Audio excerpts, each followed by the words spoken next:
অন্তত যেন 40-50টা হাদিস শোনাতে পারেন, তাহলে আল্লাহ যদি এর বিনিময়ে আমাদের ঈমানকে মজবুত করে দিয়ে সঠিক জায়গায় ফিরিয়ে দেন, এইটাই আমি আল্লাহর কাছে দোয়া করছি।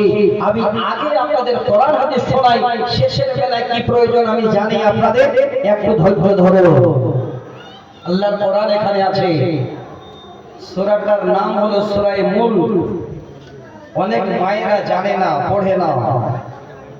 প্রতি রাত্রি বেলায় যদি কোনো মা পড়ে, আল্লাহ রাসূল বলছেন সে বান্দা বান্দির জন্য পুরো জিম্মা আল্লাহর হয়ে যায়। কিন্তু মায়েরা মূল সূরাটা কোনটা সেটাও জানে না, মোবাইলে কোথায় কি আছে সব জানে। সূরা মুলকে 13 নম্বর আয়াত, ছোট করে আবার লম্বা করছি না, ছোট ছোট আয়াতগুলো দিয়ে বুঝাচ্ছি। আল্লাহ কি বলছেন? বান্দারে শোনো, ঈমানে হায়া যদি বান্দা তোমার না থাকে তাহলে একটু ফলো করে দেখো। ওয়া আসিরু কাওলাকুম আবিজহারু বিহি ইন্নাহু আলিমুম বিজাতিস সুদূর। আল্লাহ বলে বান্দা, এই রকমের কোন একটা কথা তুমি যদি মাটির ভিতরে বলো, গভীর জঙ্গলে বলো, কিংবা যদি এই রকমের বিশাল উঁচু স্থানে বলো যেখানে জানো যে এখানে কেউ নাই, আল্লাহ বলেন বান্দারে আমি তোমাদের সেই কথাটা পর্যন্ত সব আমি জানি। ইন্নাহু আলিমুম বিজাতিস সুদূর। আমি আল্লাহ তোমার হৃদয়ের, তোমার মনের সমস্ত কথাও যেন আমি আল্লাহ জানি। এত দামি দামি কথা শোনার পরেও মানুষের জন্য ঈমানে হায়া নেই, লজ্জা নেই। লুকিয়ে লুকিয়ে গোপনে গোপনে মানুষ পাপ করছে। মানুষ লুকিয়ে লুকিয়ে অনেক বড় বড় কিছু করছে। একবারও চিন্তা হয় না যে আল্লাহ এটাও তুমি জানো, এটাও তুমি দেখতে পাও। এবার আসি, আপনাদের সুন্দর করে দুটা কথা বোঝালাম। লজ্জার হলো দুইটা ভাগ, একটা ফিতরি লজ্জা আর একটা হলো ঈমানি লজ্জা। এবার দুটো দামি কথা আবার শোনাচ্ছি কোরআন এবং হাদিস থেকে আপনাদের সামনে। আপনাদের আমাদের হায়া লজ্জা না থাকতে পারে, যিনি আমাদের স্রষ্টা, যিনি হলেন আল্লাহ, আল্লাহরও লজ্জা আছে, আল্লাহ লজ্জা করে।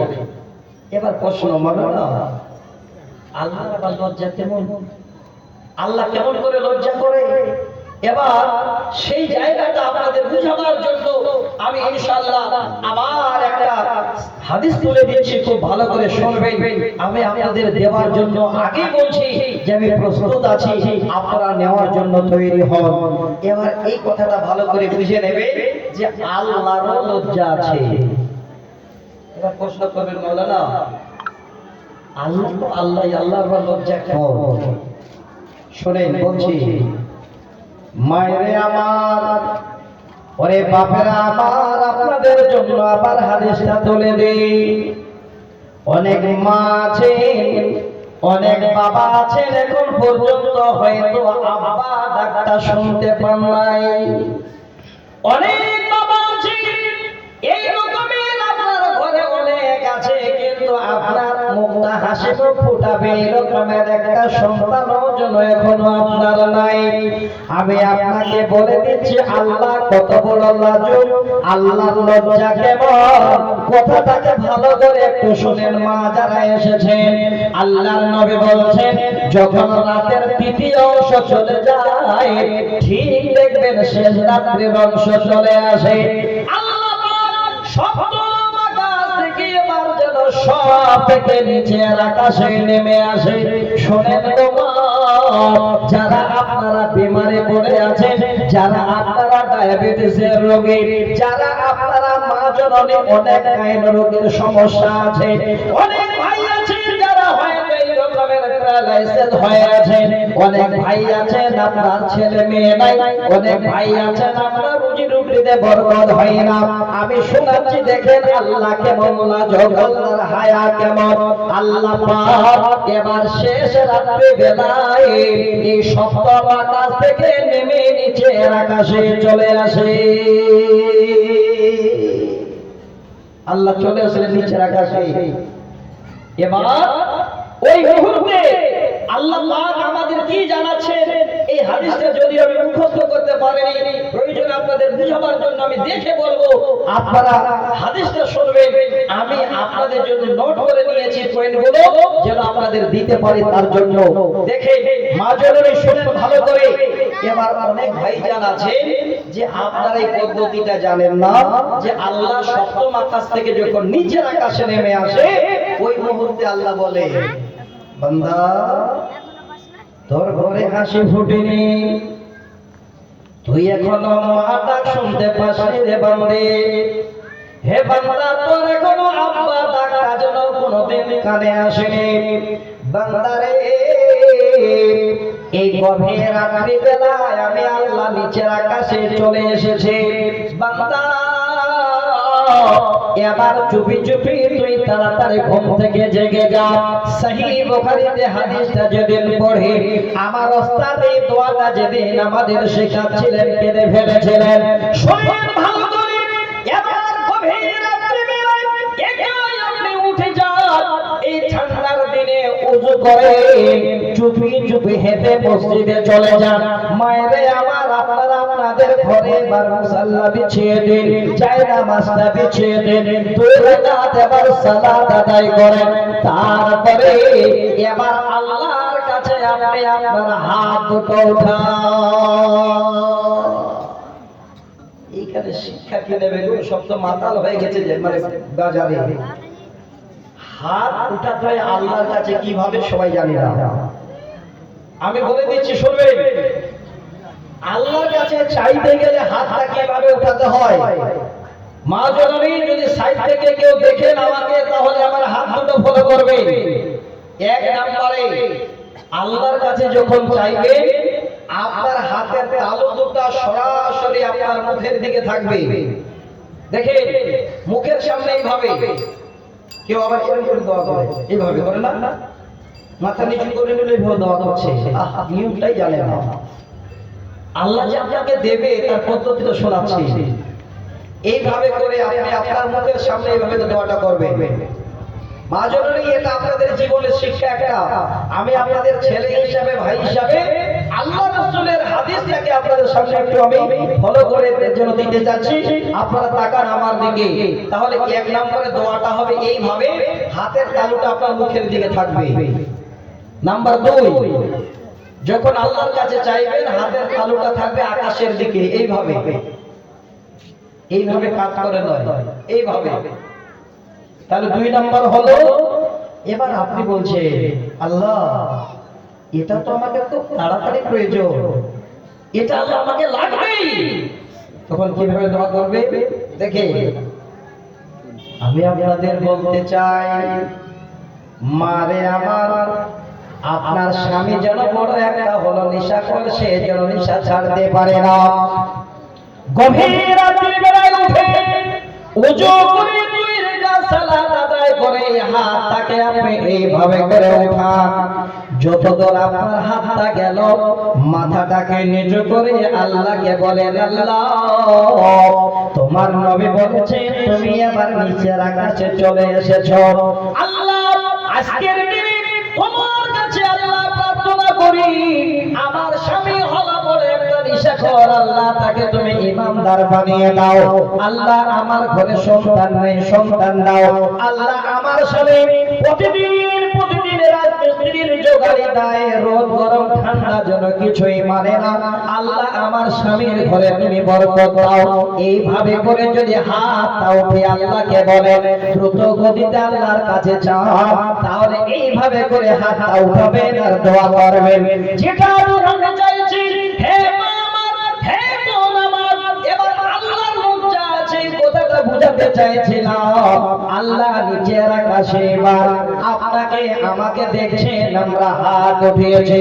আল্লাহর নবী বলছেন, ওরে পৃথিবীর মানুষ, ইন্নাল্লাহ হাইয়ুন কারীমুন ইস্তাহি ইজারাতু আর-রাজুল ইলাইহি আইয়ুরুহুমা সিফরান খাইবাতাইন। সহিহ বুখারী মুসলিমের হাদিস। আল্লাহর নবীর হাদিসটা এবার শুনেন, আল্লাহর লজ্জা কেমন, আল্লাহর হায়া কেমন। আল্লাহর নবী বলছেন, ইন্নাল্লাহ হাইয়ুন কারীমুন, নিশ্চয়ই আল্লাহ হাইয়্যুম এবং কারীম। ইস্তাহি, আল্লাহর এত লজ্জা আছে, এতই আল্লাহ লজ্জা করেন।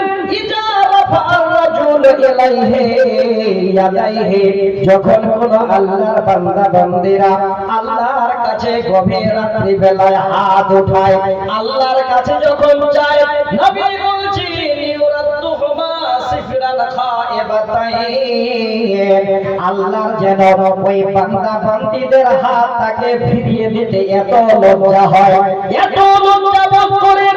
আল্লাহ বলেন, বান্দিরে বান্দারে, আমি তোমার হাতটাকে আর খালি হাতে ফিরিয়ে দিতে পারি না, তোমার হাতটা খালি হাতে ফেরত দিতে আমার আল্লাহ যেন সব থেকে বড় লজ্জা হয়।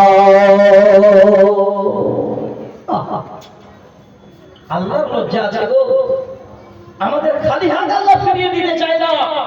আল্লাহ লজ্জা পান যে আল্লাহ কি করে খালি হাত আমি আমার বান্দার ফিরিয়ে দেব। আজকে আপনাদের এই জন্য বুঝাচ্ছি, এটা আল্লাহর হায়ার সিফাত।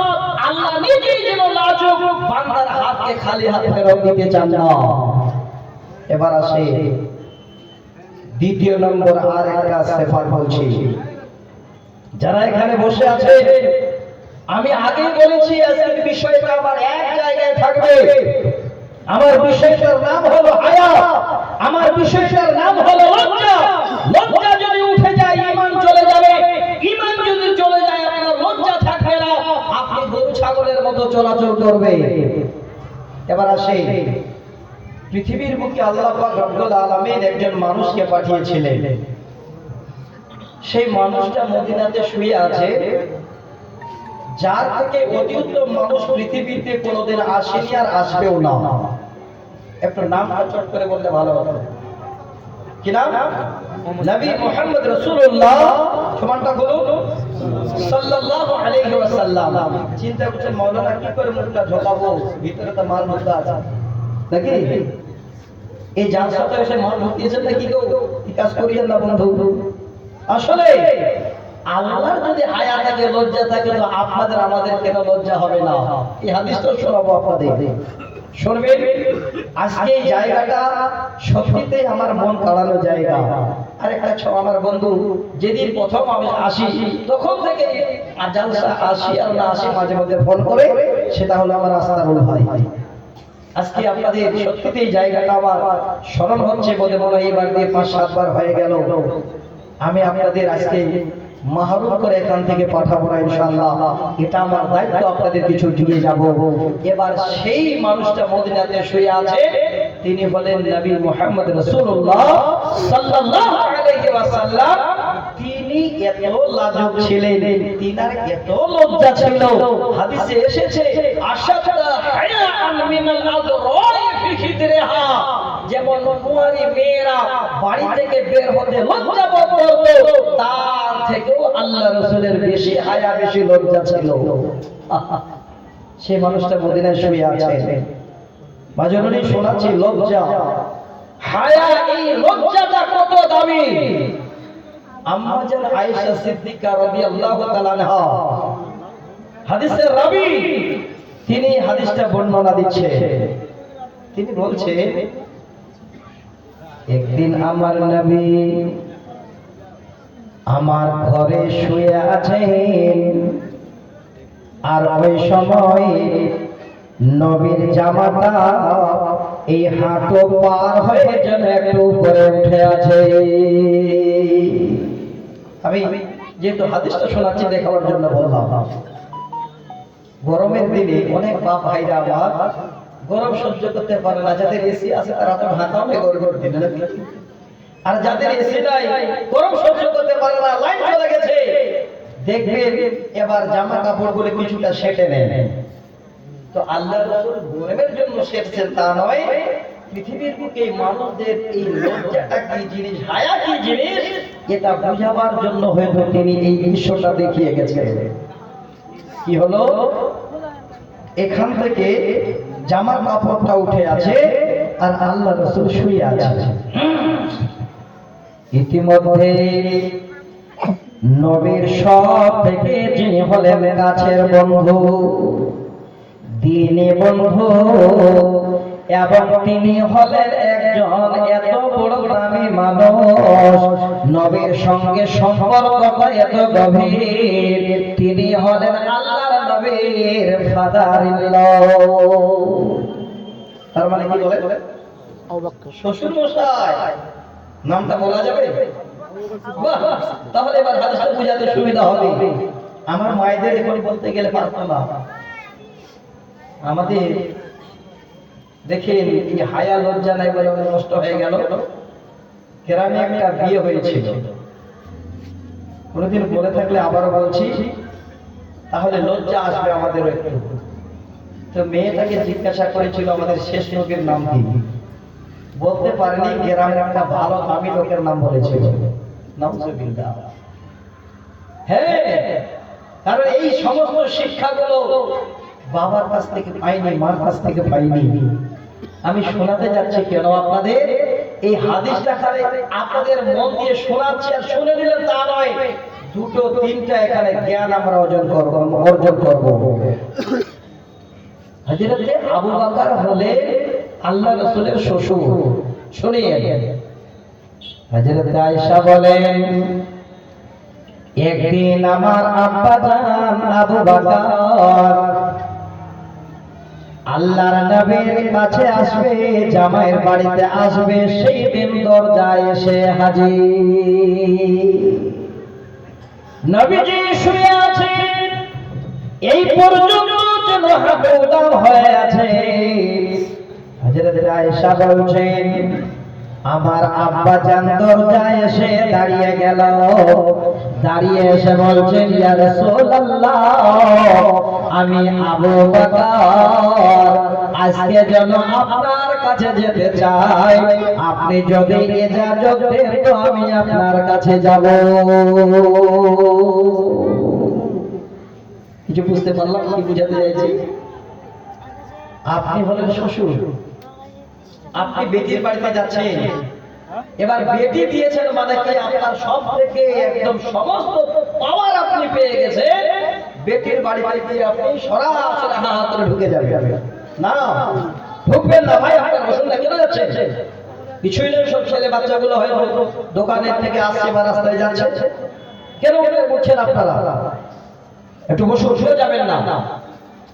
আর জীবনে কোনোদিন জালসা করলে দোকানটা বন্ধ করে একবার জালসা পর্যন্ত দেখা যায়, ভয় কি না?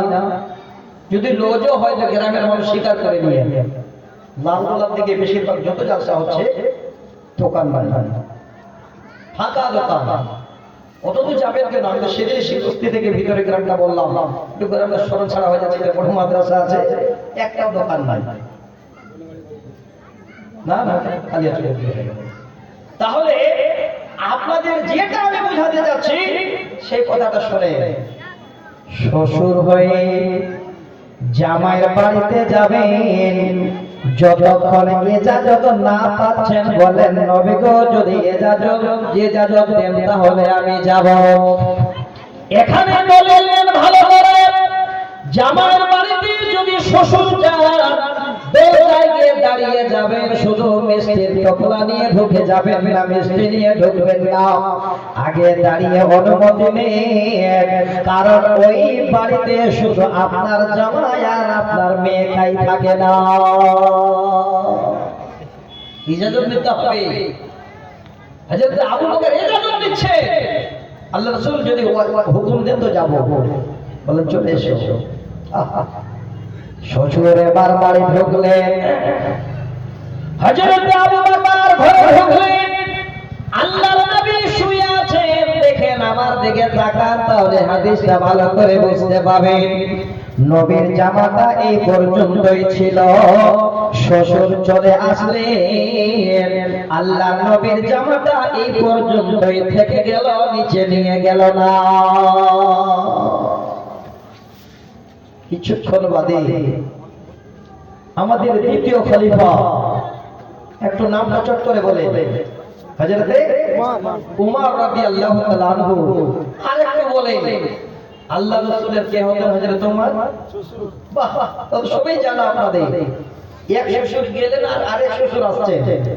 শুনবেন যুবক বন্ধু যারা বসে আছেন, জীবনে সত্যিতেই কাজে দেবে, আমি হাদিস শোনাচ্ছি আপনাদের। আম্মা জান আয়েশা বলছেন, এবার হযরত উমর আসলেন মেয়ের বাড়িতে, জামাইয়ের ঘরে। আল্লাহর নবী ঘরে শুয়ে আছেন, শুধু হ করে ঢুকে গেল না, দরজায় দাঁড়িয়ে বলছেন, ইয়া রাসূলুল্লাহ, আমি উমর আপনার সঙ্গে দেখা করতে চাই, যদি আপনি অনুমতি দেন আমি উমর যেন আপনার কাছে যাব। বলো উমর চলে এসো। হযরত উমর চলে গেলেন। ঠিক হযরত উমর যখন চলে যাওয়া, যেখান থেকে কাপড় ছিল কাপড়টা ওইভাবে আছে, নবীর সঙ্গে কথা হযরত উমরের হলো। এবার তৃতীয়বারে আর একজন আসছেন, তিনি হলেন আমাদের তৃতীয় খলিফা। শুনেন ভালো করে, যার নাম হলো হযরতে ওসমান গনি রাদিয়াল্লাহু তাআলা আনহু। কি নাকি জিবরাইল বলা হয়। জিবরাইল কেন বলা হয়?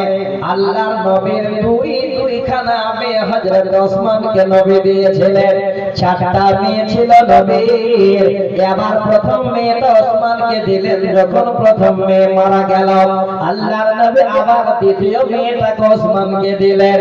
দুইটা মেয়েকে দিয়েছিলেন, এমন জামাই ওসমান যেন সম্মানী। এবার হযরত ওসমান গনি রাদিয়াল্লাহু তাআলা আনহু দরজায় এসে বলেন, ইয়া রাসূলুল্লাহ, ওগো আল্লাহর রাসূল, আমি ওসমান যেন আপনার সঙ্গে মুলাকাত করতে চাই, যদি ইজাজত দেন তো আমি আপনার কাছে আসব। আর একটু হাম করবে। এতক্ষণ আগে এসেছিলেন দুইজন শ্বশুর, এবার কি আসলেন? কে? জামাই। আমরা জামাই তো জানি 14 গোষ্ঠী ঠাকুর নাকি? জামাই যখন শ্বশুরের ঘরে আসে, আমি আপনাদের মা বোন সবাইকে বলছি শোনেন, ওই জামাই কি করে? বাইকটা দাঁড় করে দিয়ে সরাসরি আবার শ্বশুরের ঘরে ঢুকে যায়।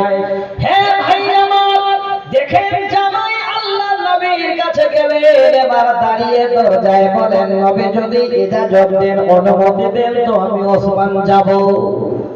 জামাইদেরকে সাবধান হওয়া উচিত।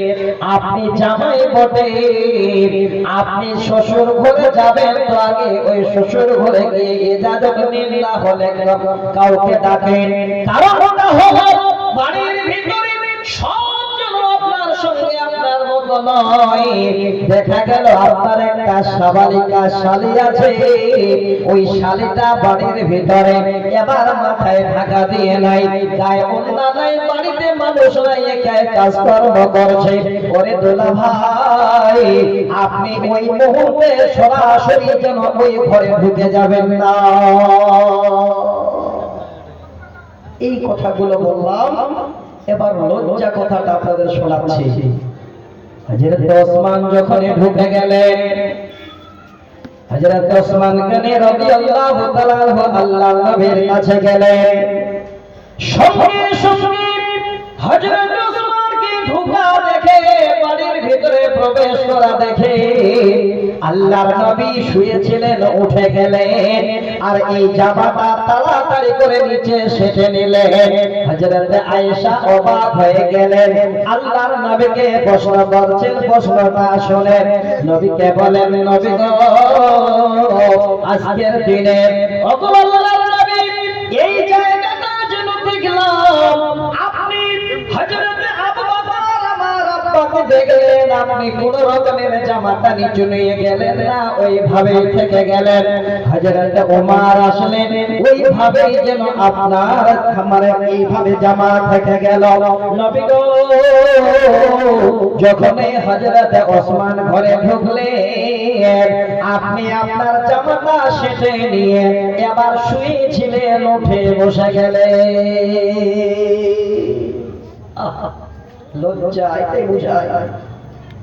নবী বলছেন, ওরে আয়েশা, ওরে পাগলি শোন, উঠে যাওয়ার কারণটা হলো আলা আস্তাহি মিন রাজুলিন তাস্তাহি মিনহুল মালায়েকা। সহিহ বুখারীর হাদিস। আল্লাহর নবী বলছেন, আয়েশা রে, ওসমানকে দেখে আমি কেন উঠে দাঁড়ালাম, ওসমানকে দেখে কেন আমার এত লজ্জা হলো, আমার হাঁটুটা ঢাকালাম কেন? হে আয়েশা শুনে নে, যে ওসমানকে দেখি আল্লাহর ফেরেশতারা লজ্জা করে, যে ওসমানকে দেখে আল্লাহর ফেরেশতারা লজ্জা পায়, সেই ওসমান আজকে জামাই আমার ঘরে এসেছে, এই কারণে আমার বড় লজ্জা হলো, আমি আমার হাতের নিচে জামাটা নামিয়ে নিলাম। দেখেন লজ্জা কাকে বলে, হায়া কাকে বলে। হযরত ওসমানকে স্বয়ং ফেরেশতারা দেখো লজ্জা মনে করবেন, এত দামি একজন লোক ছিলেন। আল্লাহ রাসূল এবার সুন্দর করে হাঁটুটা ঢাকিয়ে নিলেন। তো মা হে বোন আমার, আজকে যেটা আমার বিষয় ছিল, সেই বিষয়টার নাম হলো লজ্জা। এবার আসি আর দুটো হাদিস শোনাচ্ছি, তারপরে আবার আপনাদের একটা দুটা করে উদাহরণ দেব। মানুষের লজ্জা হারিয়ে গেছে, ঈমানও কমে গেছে। সহিহ হাদিস। হযরত আবু সাঈদ খুদরি রাদিয়াল্লাহু তাআলা আনহু তিনি বলছেন, একদিন এইভাবে আমরা রাস্তা দিয়ে যাচ্ছি, আর সেই মুহূর্তে একজন মানুষ বা একজন আনসারী লোক এবার রাস্তার ধারে দাঁড়িয়ে দাঁড়িয়ে সে গোসল করছে। আল্লাহ কিছুটা কোরআন হাদিসের মাধ্যম দিয়ে এই লজ্জা, এই হায়াটাকে আল্লাহ আমাদের দূর করে দিয়েছে। আজ থেকে 20, 25, 30 বছর আগে সবার এরকমের পাকা বাড়ি ছিল না, ল্যাট্রিন বাথরুম ছিল না, ছিল সকাল হলে বোদনা নিয়ে বাসতলায়। কবিতাটাও আপনাদের শুনিয়ে গেছি, আজকে শোনাবো না। আমি আপনাদের হাদিস শোনাচ্ছি, খুব ভালো করে মনোযোগ সহকারে শুনবেন, তাহলে হাদিসটা শুনে আপনাদের ভালো লাগবে। আজকের দিনটা একটু স্মরণ করেন।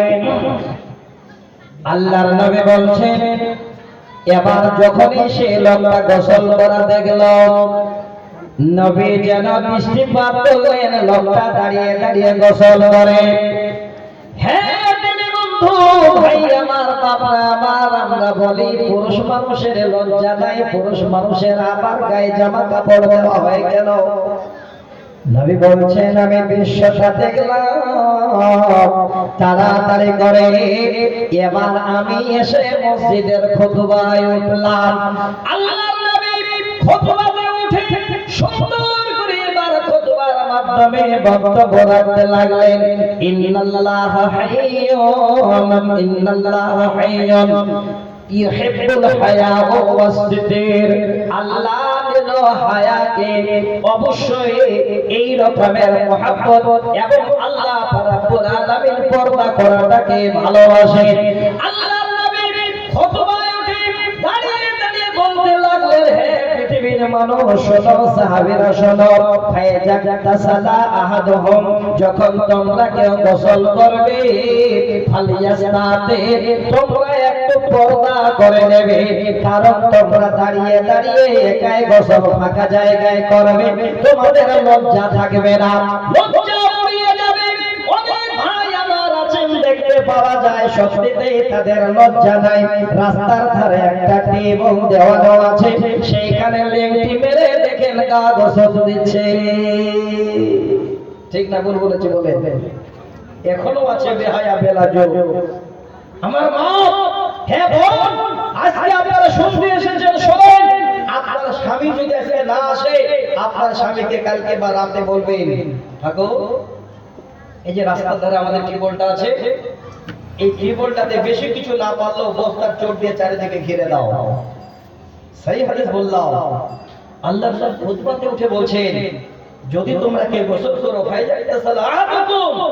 তোমাদের মধ্যে কেউ যদি গোসল করো, তোমরা পর্দা করে নাও, কারণ এটা হলো হায়া, এটা হলো লজ্জা। যদি খালি গায়ে এইভাবে ছোট কাপড় গায়ে দিয়ে রাস্তার ধারে তোমরা কে গোসল স্নান করো, তাহলে তোমাদের লজ্জা থাকবে না, তোমাদের হায়া থাকবে না। তো ভাই বাপ আমার, তাহলে লজ্জা এমন একটা জিনিস যে আমাদের কেউ যেন লজ্জা করতে হবে। গোসল করতে গেলে লেংটি মেরে ঝাঁপ দিয়েন না, আগে চিন্তা ভাবনা করে যে আল্লাহ আমার ঈমান আছে, লজ্জাটা অবশ্যই দরকার। দুটা উদাহরণ দিচ্ছি। প্রথমে আমার মায়েদের বলছি, মা, আপনাদের যে লজ্জা হারিয়ে গেছে, লজ্জা নেই, এই জায়গাগুলো আপনারা ফলো করেন না, তার কারণে। একটা কবিতা শোনাচ্ছি, এবার আসি আপনাদের কাছে। এতক্ষণ ধরে ঝিমে আছেন আপনারা, আমি বুঝতে পারছি, আমি নিজেই আপনাদেরকে শোনাতে যাচ্ছি, একটু শুনবে। তবে আর 2 মিনিট দাঁড়ান, আমার মায়েদের আমি আগে কোরআনের আয়াতটা শোনাই, যে মায়েরা আপনারা কেমন লজ্জা করবেন, আপনাদের লজ্জা কেমন হওয়া উচিত। আল্লাহর কোরআন এখানে আছে, সূরাটার নাম হলো সূরা কাসাস। শুনবেন মা আমার চারিদিকে, আয়াত নাম্বার 23। এই আয়াতে এইটুকু কথা আপনাদের খালে জানিয়ে দিই, চট করে বলবেন, উদাহরণটা তাহলে বুঝে আসবে যে আমাদের মায়েদের হায়া আছে না নাই, আর হায়া লজ্জা করতে হবে কিনা। আল্লাহর একজন নবী, তিনি একটা কিবতীকে একটা থাপ্পড় মেরেছিলেন, তো এক থাপ্পড়ে মরেছিল। নামটা চট করে বলে দেন, হযরতে মূসা আলাইহিস সালাম। চিন্তা করছেন যে আবার ভুল হয়ে যাবে নাকি। হযরতে মূসা আলাইহিস সালাম যখন এক আমাজায় এক থাপ্পড়ে কিবতীটা মরে গেল, হয়তো এই হালাত আল্লাহ মৃত্যু দেবে। আল্লাহ তখন বলছেন, মূসা, আর পিছনে ঘুরে তাকাইও না, ফেরাউনের দিকে আর যেও না, তুমি সরাসরি সামনের দিকে রওনা দাও, চলে যাও মাদাইনে। মাদাইন শহরে চলে গেলে, এবার কি চারিদিকে খুঁজে বেড়াচ্ছেন, কোথায় যাব। একজন নবী জ্ঞান দিচ্ছে পৃথিবীর মানুষকে, তিনি বলছেন, আমি এবার যেতে যেতে যেতে যেতে ক্লান্ত হয়ে গেলাম, এবার একটা গাছের ছায়ায় গিয়ে আমি বসে গেলাম। সুম্মা তাওয়াল্লা ইলা দিল্লি, আমি আবার গাছের ছায়ায় বসে বসে আরাম করছি। হে বাপ, হে যুবতীগণ, যাদের বিয়ে হয়নি, আপনাদের বলছি, ওরে বোন, বেহায়া হয়ে যাবেন না, বেলাজুক হয়ে করবেন না, দেখেন আল্লাহ সম্মান বাড়িয়ে দেবেন। ওই মুহূর্তে তিনি যদি সামনে তাকাচ্ছেন, আল্লাহর কোরআনের যেন দৃশ্য শোনায়। আল্লাহ বলছেন, ওয়ালাম্মা ওয়ারাদা মাদিয়ানা ওয়াজাদা আলাইহি উম্মাতাম মিনান নাসি ইয়াসকুন। আল্লাহ বলছেন, হযরতে মূসা আলাইহিস সালাম যখন ওই জায়গায় এবার বসে বসে তাকান, তো দেখেন অনেকগুলো রাখাল, তারা তাদের ছাগল বকরিগুলোকে একটা কুয়াতে পানি পান করাচ্ছে, সেখানে আড্ডা দিচ্ছে। আর ওই সময় ওয়াজাদা মিন দুনিহিম ইমরাআতাইনি তাজুদান, আর দুইজন সাবালিকা মেয়ে। ওরে বল, মেয়ে দুটোর বিয়ে হয়নি, কোরআনে তার যেন প্রমাণ। ওই মেয়ে দুটো তাদের ছাগল বকরিগুলোকে পানি পান করাতে নিয়ে গেছে। যখন দেখছে এত মেয়ে, এই সমস্ত রাখালেরা, এই লোকেরা যেন এখান থেকে হতে চায় না, এবার ছাগল বকরিগুলোকে ধরে ধরে দাঁড়িয়ে আছে। লজ্জা কত বড়, ওই পুরুষের ভিড়ের ভিতরে যাচ্ছে না।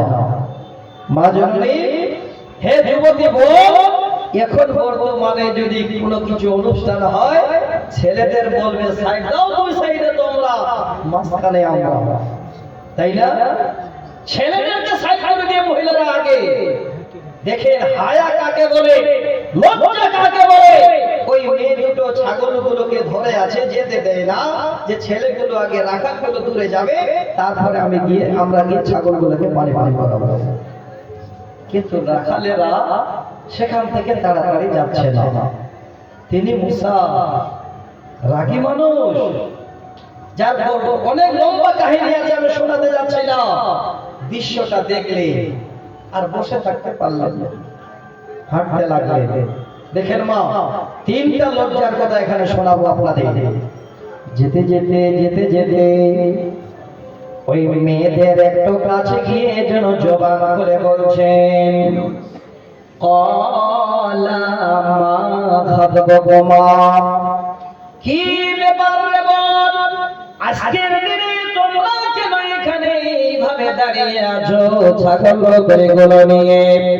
মেয়ে দুটো বলতে লাগলো, ক্বালা লা নাসকি হাত্তা ইসদিরার রিয়াউ ওয়া আবুনা শাইখুন কাবীর। মেয়ে দুটো জবান খুলে বলে, এই কারণে আজকের দিনে আমরা দাঁড়িয়ে আছি ছাগল বকরিগুলো নিয়ে। এই রাখালেরা যতক্ষণ সরে না যাবে, আমরা ততক্ষণ আমাদের ছাগল বকরিগুলোকে পানি পান করাতে পারি না। আর আমাদের বাড়িতে আর কোনো অন্য পুরুষ মানুষ নাই, একটাই শুধু পুরুষ মানুষ আছে, ওয়া আবুনা শাইখুন কাবীর, সেটা হলো আমার আব্বা জান। এতই বৃদ্ধ মানুষ, এতই বুড়ো মানুষ, আমার আব্বা যেন বাড়ি থেকে চলাফেরা করতে পারে না।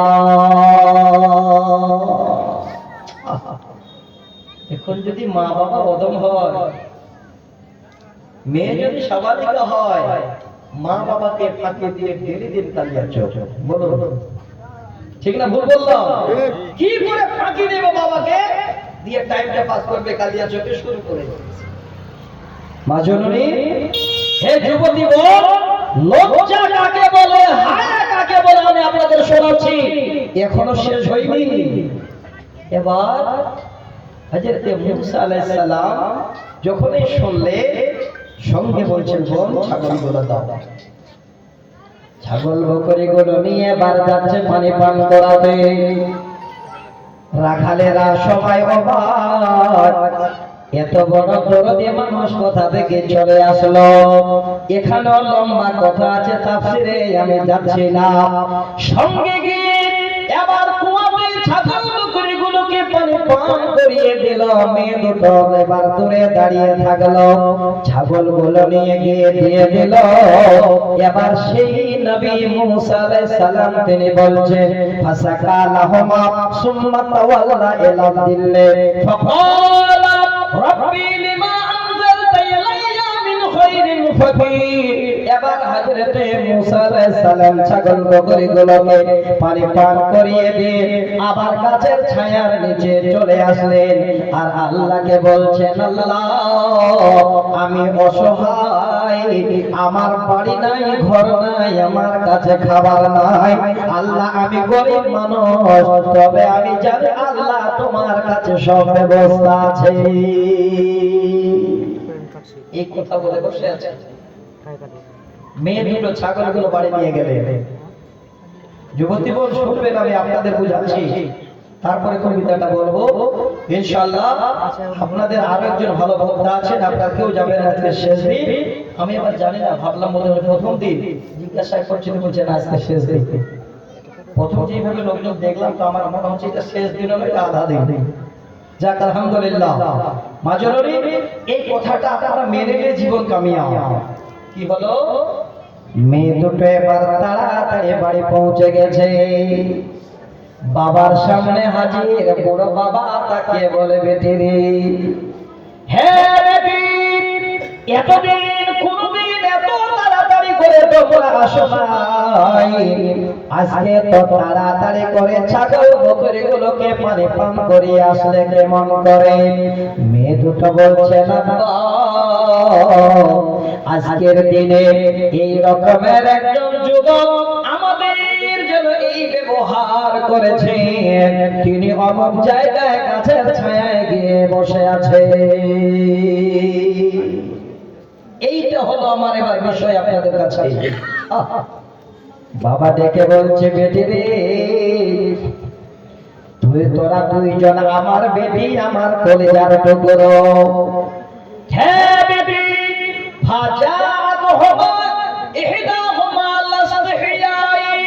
হ্যাঁ বেটি, দুইজনের মধ্যে একজনকে আমি বলছি রে মা, ওই ছেলেটার কাছে যাও, ওই ছেলেটাকে আবার ডেকে আমার কাছে নিয়ে এসো। এই জায়গাটা শুনবেন, কোন বাবা যদি বলে নিজের বেটিকে, বেটি রে, তোমার খালাতো ভাই রাস্তা পায় না, যেন রাস্তার ধারে দাঁড়িয়ে আছে, নিয়ে আয়। আমার বোনেরা সাবালিকা, গায়ে ওড়না দেবে না দেবে, জিন্সের প্যান্ট পরে থাকলেও হাঁটতে লাগবে। এই জায়গাটা দেব নিজের বাবা এবার নবী মুসা আলাইহিস সালামকে আনার জন্য পাঠাচ্ছেন। ওই মেয়েটার গায়ে ছিল জিন্সের প্যান্ট, মেয়েটার গায়ে ছিল হাফ গেঞ্জি, মেয়েটার ছিল চুলগুলো ছাড়া, ওই মেয়েটার কপালে ছিল একটা বড় টিকলি, আর ঠোঁট দুটো যেন এমন সুন্দর লাল টকটকে। নাকি বুঝতে পারলেন নাকি?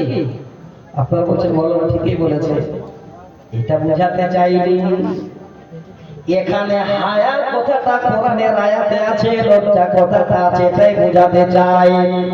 হে যুবক বল, শুনে ভালো করে, ফাজাআতুহুমা আলাসতিহিয়াইন, দুইটা মেয়ের মধ্যে একটা মেয়েকে বাবা পাঠাচ্ছেন, মেয়েটা যাচ্ছে।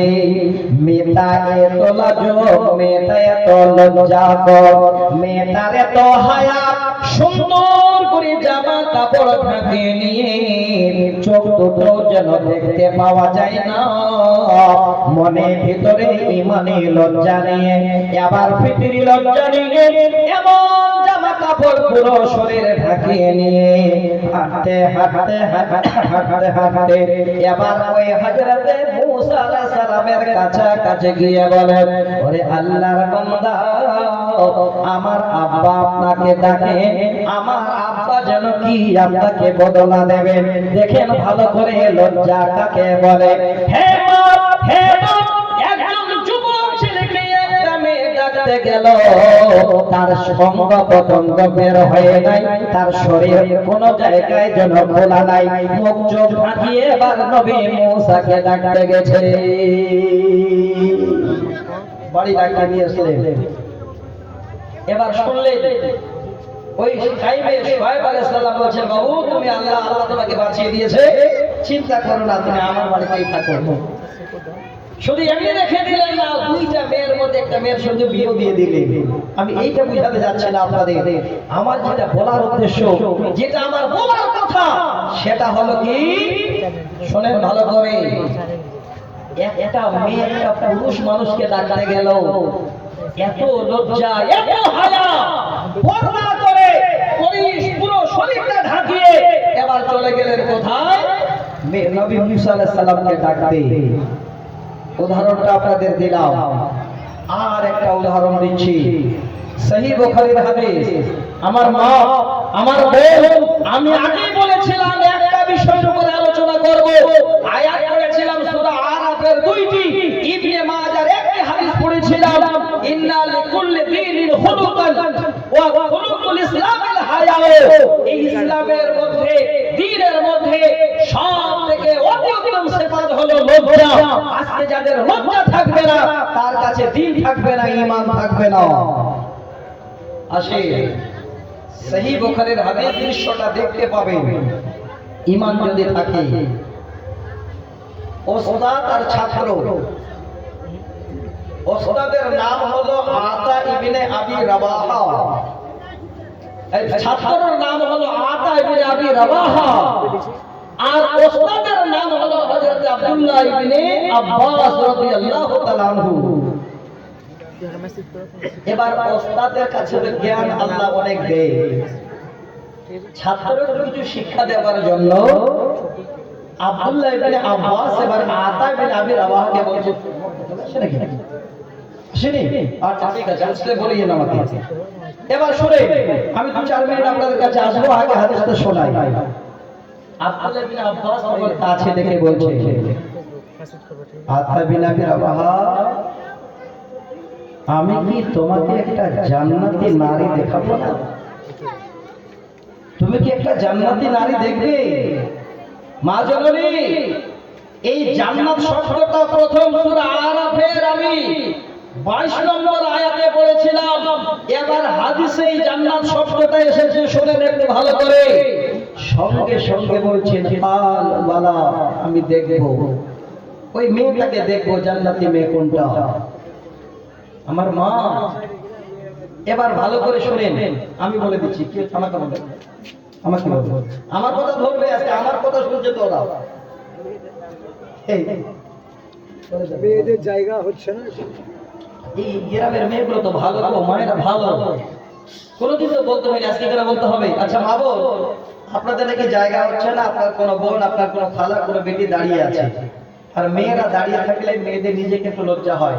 আপনার একটু জায়গা দিন, সামনে জায়গাটা একটু ফাঁকা আছে, যদি আছে পূরণ করে নিন, পিছনে একটু জায়গাটা ফাঁকা করুন, ওনাদের বসার ব্যবস্থা দিন। টাইম নষ্ট করিয়েন না, অনেক কিছু শুনতে পারবে। দেব তাড়াতাড়ি করেন।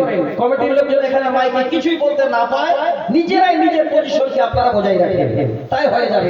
দেখেন বাবা কত সুন্দর করে ভাইরা বসে আছেন, বলতে হয় না একবারও। আপনাদের ভিড় বেশি হয়, শুনেন আপনারা বেশি, আমল করেন কম, আর আপনাদের আমল না করার কারণে জাহান্নামের রাস্তা আল্লাহ খোলা। হ্যাঁ, এবার হাদিসটা শোনাচ্ছি। বলছেন আমি তোমাকে একটা জান্নাতি নারী দেখাতে চাচ্ছি, তুমি কি দেখবে? বলে আমি দেখবো। ওই টাইমে একটা নারী, একটা মেয়ে মানুষ হাঁটছে, ঝুমকুর পড়েছে, কি সুন্দর চেহারা, আর জনে হিলছে দুলছে যাচ্ছে নাকি না? আব্দুল্লাহ বিন আব্বাস বলে, ওরে আতা বিন আবি রাবাহ, ওই যে লক্ষ্য করো, ক্বালা হাযিহিল মারআতু সাওদা, ওই মেয়েটা যে হেঁটে যাচ্ছে, ওই মেয়েটা দেখতে এতই কালা, এতই কালা, ওই মেয়েটাকে তাকাও, ওই কালা মেয়েটা হলো আল্লাহর জান্নাতি বান্দি।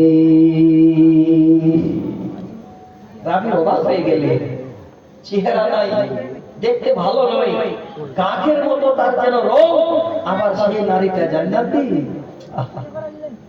আতাতিন নবিয়া সাল্লাল্লাহু আলাইহি ওয়াসাল্লাম قالت إني أسرى وإني أتكشف فادعوا الله لي।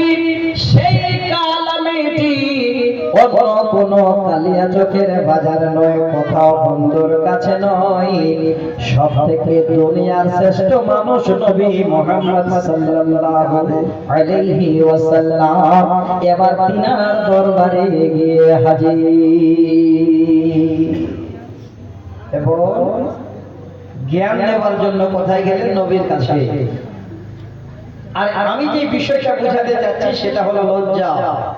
ভুলে যাবেন না, যেহেতু হাদিসটা আপনাদের শোনাচ্ছি। ওই মেয়েটি এবার নবীর কাছে গিয়ে দাঁড়ালেন, নবীকে বলছেন, নবী গো, আল্লাহ পাক আমাকে আমার শরীরে এমন একটা ব্যাধি দিয়েছেন, রোগ দিয়েছেন, যে রোগটার নাম হয়তো আগেও শুনেছেন, মির্গি রোগ। নবীজি, আমার শরীরে যখন মির্গি রোগ ওঠে, আমি যেখানে সেখানে পড়ে যাই, আর আমার শরীর থেকে জামা কাপড়গুলো এদিক ওদিক হয়ে যায়। হে সাবালিকা বোনেরা, হে যুবতী বোনেরা, মায়েরা, আপনাদের বুঝাতে যাচ্ছি, হায়া কাকে বলি, লজ্জা কাকে বলে, হাদিসের উদাহরণটা নিন। মেয়েটা নবীকে বলেন, নবী গো, ফাদউল্লাহ লি, আপনি একটু আমার জন্য আল্লাহর কাছে দোয়া করুন, আল্লাহ যেন এই রকমের সমস্যা সমাধান করে দে। নবী বলছেন, শোনো, আমি তোমাকে দুইটি পরামর্শ দিচ্ছি, যেটা ভালো লাগবে মানবে, যেটা ভালো লাগবে না তুমি ছেড়ে দেবে, মানবে না। হে মা বন্ধুরে আমার 10 মিনিট আমি আছি আপনাদের কাছে, শুনেন হাদিসটা এবার শোনাই। ওই মেয়েটিকে নবীজি পরামর্শ দিচ্ছেন, 1 নাম্বার, ক্বালা ইন শি'তি সাবারতি ওয়া লাকিল জান্নাত। ওরে আল্লাহর বান্দি, তোমার আধা বয়স চলে গেছে, আল্লাহ তোমাকে বিমার দিয়েছে, যদি তুমি একটু সবর করো, ধৈর্য ধরো, আল্লাহর জান্নাতের মেহমান হয়ে যাবে। 1 নাম্বার পরামর্শ। দ্বিতীয় নাম্বার হলো, কালা ইন শি'তি দাউতুল্লাহ তাআলা আইয়াফিয়াকি।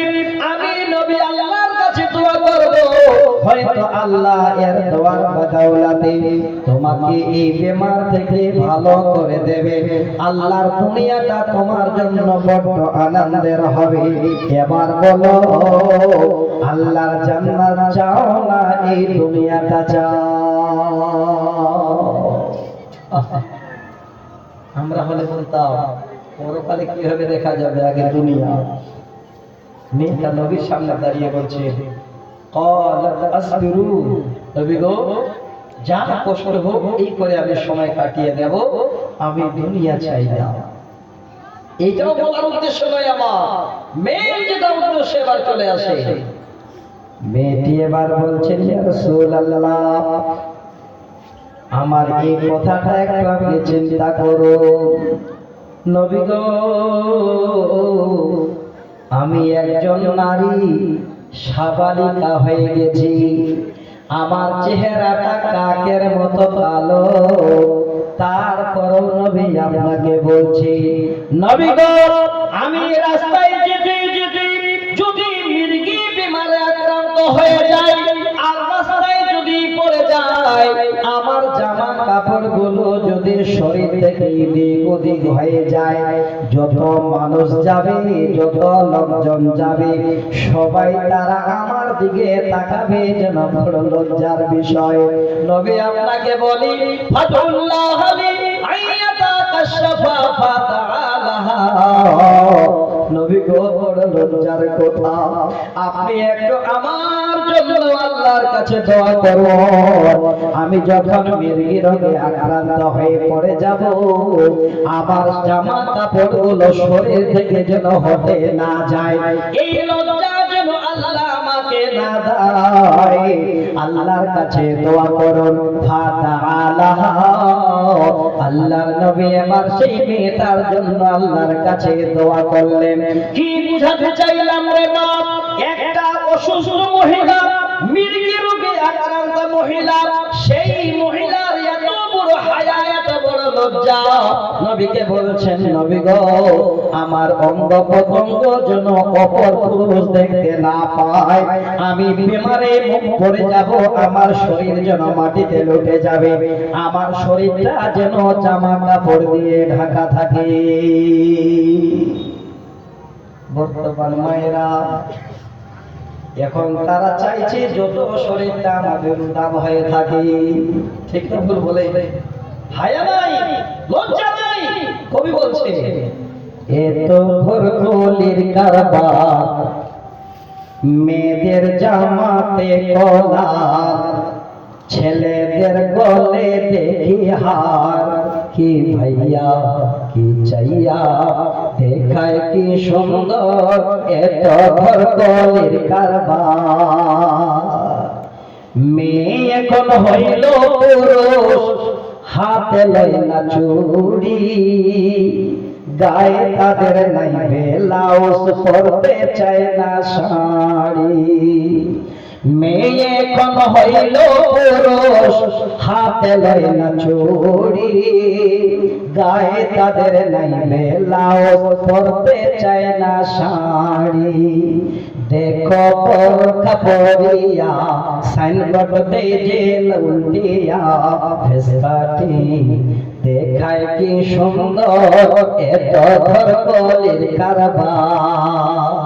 হায় হায় সলগিরা কাপড় লাগে বেলাউস ভাই, দোষীরা বানাইলে দাদা কেমনে দেখা যায়।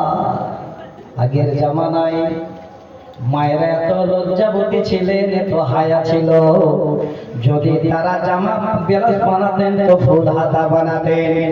ব্লাউজ তাদের লম্বা ছিল, বর্তমানে হায়া নাই, লজ্জা নাই, তার কারণে এখন ব্লাউজ গুলো যেন ছোট হয়ে গেছে, পিঠটা ফাঁকা হয়ে গেছে। হে মা, আমার লজ্জার কথা বলছে, শুনেন ভালো করে। কবিতায় বলেন, সলগিরা কাপড় লাগে বেলাউস ভাই, দোষীরা বানাইলে দাদা কেমনে দেখা যায়। যেন বোয়াল মাছের পেটি, যেন বোয়াল মাছের পেটি, যেন করে ঝিকিমিকি, পুরুষেরা দেখলে পরে করে যে হায় হায়, এত ঘর কলির কারবার। ভাইজান, মা বল, একটু হায়া করুন, লজ্জা করুন দুনিয়াতে। এই দুনিয়াটা আল্লাহ আর আমাদের নয়। এবার আপনাদের কাছে আমি 5 থেকে 10 মিনিট একটা কথা বলছি। হাদিসটা শোনাতে চাই না, কিন্তু না শুনেও পারছি না। আজকে শেষ দিন, আপনাদের ঈদগার জন্য আজকে জালসার আয়োজন। আপনারা যে যেখানে আছেন, জীবনে অনেক চিকিৎসা করেছে, শুনবেন সমাজের কাছে আপনাদের একটু কিছু হলে তাড়াতাড়ি দৌড় সমাজে দিশারিতে বিআরটিসিতে আপনারা এখানে পাগল, তাড়াতাড়ি করে চলে যান। যত বড় বেমার থাক না কেন আপনার, যদি আপনার পুরো শরীরটা ক্যান্সারে ভরে যায়, আপনার ডায়াবেটিস, সুগার, থাইরয়েড, যা বেমার আছে, পৃথিবীর একজন ডাক্তার আছে, সেই ডাক্তারের কাছে চিকিৎসা করলে তিনি ক্যান্সারও ভালো করে দিতে পারেন। ওই ডাক্তারটার নাম থাকতে বলুন, কি নাম? কোরআন থেকে জবাব দিন। আল্লাহ বলছে, ফাইজা মারিস্তু ওয়া হুয়া ইয়াশফি, বান্দারে বান্দিরে যখন তোমরা বেমার পড়ো, পৃথিবীর যত বড় বড় বেমারে পড়ো না কেন, ফাওয়া ইয়াশফি, আমি এত বড় আল্লাহ ডাক্তার, আমি তোমাদের সেই বেমারকে শেফা দিতে পারি। আমি আল্লাহ তোমার সেই বেমারকে ভালো করে দিতে পারি। মাইকেদের একটু অসুস্থ, এখন কাছে রেখে দেন কেন মুরগিকে? হ্যাঁ, রাখতেই মুরগি বলে বলো, মানুষ দূর থেকে বলবে শিয়াল ঢুকে দেবে। আমি অনুরোধ করছি আপনাদের শুনে, সহি হাদিস শোনাচ্ছি। আবু দাউদের হাদিসটা আছে, এবং মুসনাদে আহমদ নামে একটি হাদিসের কিতাব, 3335 নম্বর হাদিস। ছোট করে শব্দটা শুনেন। আল্লাহ রাসূল বলছেন, দাউ মারদাতুম বিসাদাকা, তোমরা তোমাদের পীড়িতদের জন্য, বেমারির জন্য আল্লাহর কাছে চিকিৎসা করো সাদকার মাধ্যমে। আজকে জায়গাটা হলো আপনাদের এই ঈদগাহের জালসা। তাহলে এই পুরাতন, আচ্ছা পুরাতন শোরুম না, এই জায়গাটা আপনারা বানাবেন, এটা একটা ইবাদত গাহ। এই দেখেন, আমি চাই না তার আগে মানুষ হাঁটতে লাগলো যে মৌলানা পকেটে আছে মানে নিবে, নেব না, আপনি নিজেই দেবেন। যদি হাদিস আপনি মেনে ঈমান যদি থাকে, আল্লাহ কসম বলছি, তাহলে শুনেন, আমি টাইমের ওটা দিতাম না, আমার টাইম শেষ, 10:30 এবার টাইম। আমি 5 মিনিট শুধু খালি আপনাদের কাছে টাইমটা বেশি করে দিচ্ছি, একটু চেয়ে নিচ্ছি টাইম। বক্তাকে নিয়ে আসেন, 5 মিনিটের মধ্যে যদি ঈমান থাকে, একজনও বসে থাকতে পারেন না, ঈদগার জন্য পাগলের মতো ছুটে আসবেন এখানে, কারণ চিকিৎসা করবে স্বয়ং আল্লাহ। শোনাচ্ছি, এই হাদিসটা আমি কেন পড়লাম, ভালো করে নেন, তারিখটা মনে রাখেন, 25/5/2006 লন্ডন থেকে একটা পত্রিকা বেরিয়েছিল আরবিতে। সেই পত্রিকাটার নাম ছিল আল মুসলিম। সেই পত্রিকাতে এই হাদিসটাকে কেন্দ্র করে সুন্দর একটা ইতিহাস লিপিবদ্ধ আছে। দুটো কিতাবও পাবেন। আব্দুর রব শামীম সাহেব বীরভূম উনি একটা কিতাব লিখেছেন, কিতাবটার নাম হলো সৌন্দর্যের ইতিহাস। সেখানে পাবেন উর্দু একটা কিতাবের নাম বলছে সুনহারি আওরাক। সেই কিতাবের দ্বিতীয় খণ্ডে 39 নম্বর পৃষ্ঠায় এই হাদিসটা ঘটনাটা পাবেন। আমি খালি 5 মিনিট শোনাচ্ছি। বিশ্বে একজন ডাক্তার এসেছিলেন, তিনার নাম হলো ঈসা মারজুকি। শুনবেন এই কথাটাই লাস্ট ভালো করে। তিনার বাড়ি ছিল সিরিয়ায়। বাবু একটু থামো। সিরিয়ায় ছিল বাড়ি। এবার ভালো একজন ডাক্তার চিকিৎসক হিসাবে তিনার কর্মজীবন সেট হলো দামেস্কের একটা সবথেকে সুপার স্পেশালিটি মানে বড় হসপিটাল, সেই হসপিটালে। সেখানে তিনি কর্মরত, তিনি চিকিৎসা করছেন। আমি আপনাদের বিশ্বাস রেখে বলছি, আমি দান চাইবো না, আপনারা নিজে দেবেন ঈদগাহে। হাজার হাজার লক্ষ লক্ষ টাকা খরচ করেছেন শরীরটার জন্য, আপনার বেমারের জন্য। একটা ডাক্তারের কাছে আজকে চিকিৎসা করবেন, আপনাকে হাজার লক্ষ টাকা লাগবে না, আল্লাহ আপনার বেমার ভালো করে দেবে। ঈসা মারজুকি বলছে, আমি চিকিৎসা করি হাজার হাজার রোগী, হঠাৎ করে আমি নিজে একদিন বেমার পড়ে গেলাম। এত বড় বেমার হয়ে গেল যে এবার যাঁচ বাস করে দেখছে, সুন্দর করে রিপোর্ট বেরিয়ে আসছে, ঈসা মারজুকি তোমার ক্যান্সার হয়ে গেছে। শরীরটা আস্তে আস্তে নষ্ট হয়ে যাচ্ছে। চাকরি ছেড়ে দিয়ে বাড়িতে চলে আসলো। ওইদিকে সমস্ত কলিগেরা ডাক্তাররা হিসাব করছে কোন দিন ঈসা মারজুকির জানাজায় যাব। দেখে বলতে দেখতে পাওয়া যাচ্ছে ইতিহাস, হাদিসটাও শোনাচ্ছি আপনাদের। ওই মুহূর্তে ঈসা মারজুকি বাড়ি চলে আসলেন। চিকিৎসা করে যা পয়সা ছিল নষ্ট হয়ে গেল। এবার বসে বসে আল্লাহকে ডাকছে আর টুক টুক টুক করে কোরআন হাদিস দেখছে। একদিন হাদিসটা চোখে পড়ে গেছে। ঈসা মারজুকি বলছেন, আমি যখন এই হাদিসটা আমার চোখে দেখতে পেলাম, নবীজি বলছেন, দাও তোমরা চিকিৎসা করো, মারজাকুম তোমাদের বেমারির বিসাদাকা সাজদার মাধ্যমে। ঈসা মারজুকি বলেন, আমার যেন বিশ্বাস হলো আল্লাহ এই হাদিসটা যদি সহিহ হয়, নবীজির জবানি হয়, আমার যত ডাক্তার চিকিৎসা করেছে আমি ভালো হইনি, এই চিকিৎসার মাধ্যমে আল্লাহ তুমি আমাকে ভালো করে দেবে। জীবনের শেষ চিকিৎসা বলছি। ঈসা মারজুকি বলেন, আমার যেটুকু অর্থ সম্পদ ছিল শেষের বেলায় বেঁচে, আমাদের গ্রামের একটা যেন এই রকমের বেওয়া মেয়ে মানুষ, স্বামী হারা, সংসার কয়েকটা বাচ্চা নিয়ে যেন মেয়ে মানুষ চলতে পারে না। আমি ঈসা মারজুকি অসুস্থ মানুষ, এবার ওই জায়গায় আমি নিজেই যেন এবার একটু একটু করে সাদকা করতে যাই। দেখে ঈসা মারজুকি বলছে, ওই রকমের সাদকা আমি করতেই থাকি। আল্লাহর উপরে ঈমান আছে, বিশ্বাস আছে।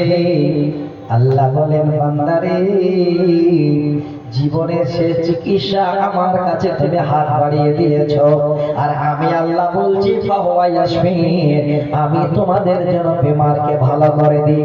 হে বান্দা, আমি আল্লাহ যেন তোমার চিকিৎসা শুরু করে দিলাম। ঈসা মারজুকি আস্তে আস্তে আস্তে আস্তে শরীরটা যেন ফিরে পেল। এবার ক্যান্সার রোগ আল্লাহ যেন শেফা দিয়ে দিল, জাজবাজ হয়ে গেল। আল্লাহর দুনিয়ায় যেন সুন্দর একটা মানুষ আবার তিনি দামেস্কের হসপিটালে ফিরে গেলে। 35 বছর বয়স ছিল, বিয়ে ঠিক হয়েছিল, মেয়েটাকে আর আসতে দেবে না, এই রকমের ইতিহাসে লিপিবদ্ধ আছে। এবার আবার দামেস্কের হসপিটালে যখন ফিরে গেল, ডাক্তারেরা দেখে অবাক, বলে, ভাই ঈসা মারজুকি, আমরা অপেক্ষা করছিলাম কখন তোমার জানাজার খবর পাবো। আজকের দিনে এত সুন্দর চেহারা নিয়ে কি করে ফিরে আসলে? হে ভাই, বলো তো দেখি, আজকে কোথায় তুমি চিকিৎসা করেছো? ওই ডাক্তারটার নাম একটু বলো। তিনি বলছে, তিনি ডাক্তার হলেন আমার আল্লাহ। আমি দিন সাদকা করতাম, নবীর হাদিস মোতাবেক আল্লাহ পাক আমার শরীর ভালো করে দিয়েছেন।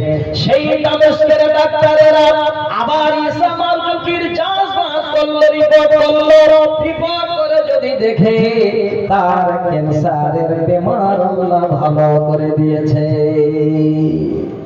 ভাইরা আমার, যারা লক্ষ লক্ষ টাকা নিয়ে ভেলোর যাচ্ছেন, কলকাতায় যাচ্ছেন, ক্যান্সার হসপিটাল মুম্বাই যাচ্ছেন, যারা সুগার ডায়াবেটিস থাইরয়েডের জন্য যাচ্ছেন, সোনাজনে দিশারিতে যখনই যাচ্ছেন তখনই আপনার রিপোর্ট করতে হয়। আজকে জীবনের একটা প্রেসক্রিপশন করে দেখেন মহান ডাক্তারের কাছে, আল্লাহ পাক আপনার জীবনের সব বেমারকে ভালো করে দেবে। ভাইজান 5 মিনিট আল্লাহকে বিশ্বাস রেখে, ঈমান রেখে একটু হাতটা বাড়ার কি জন্য, আল্লাহ তুমি আমাকে বেমার দিয়েছো, আল্লাহ সুগার হয়ে গেছে, আল্লাহ সুগার ভালো হয় না, আল্লাহ বলছেন তার ডাক্তার আমি ভালো করে দেব। আমার মা, যত গায়ের সমস্যা আপনাদের, সব থেকে বেশি আপনারা হসপিটালে আপনাদের এই সমস্যাকে আল্লাহ দূর করে দেবেন, তিনি চিকিৎসা করবেন। একটা সাতটার হাতটা বাড়িয়ে দিন। কে কোথায় আছে? আল্লাহর ওয়াসায় যদি হাদিসটা আপনাদের বিশ্বাস হয়, আল্লাহ আপনার বেমারকে শিফা দেবেন, আপনি ভালো হবেন, আল্লাহ আপনাকে ভালো করে দেবেন। একটা হাত বাড়ানো ঈদগাহটার জন্য 10,000, 5,000, 20,000, 1,000 করে চিকিৎসা মাধ্যম বা বাবদে আজকে একটু তাড়াতাড়ি করে 5 মিনিট, আমার পরে আপনাদের প্রধান বক্তা চলে আসবে। আমি আপনাদের 5 মিনিট নষ্ট করে ফেলেছি, আর 5টা মিনিট চেয়ে নিচ্ছি, তাড়াতাড়ি করে দেখি কে আছে, কার বিশ্বাস আছে যে মাওলানা জীবনে অনেক চিকিৎসা করলাম, ওষুধ খেতেই আছে, আজকে আল্লাহর কাছে আমি চিকিৎসার জন্য হাতটা বাড়িয়ে দিলাম, আল্লাহ আমার আজকে ডাক্তার, তিনি আমার চিকিৎসা করবেন। দেখি 10,000 টাকা কে দেবেন? দুজন, তাড়াতাড়ি 5 মিনিটের মধ্যে বক্তাকে নিয়ে আসেন। আস্তানুল ভাই তাড়াতাড়ি করে নিয়ে আসেন। আচ্ছা কে কে দেবেন ভাই?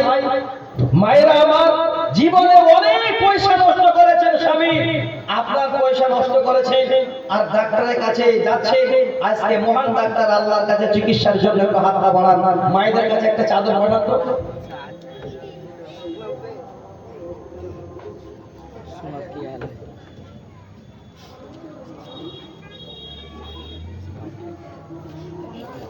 আল্লাহু আকবার। অসুস্থ আছেন দেখেন, বেমারির জন্য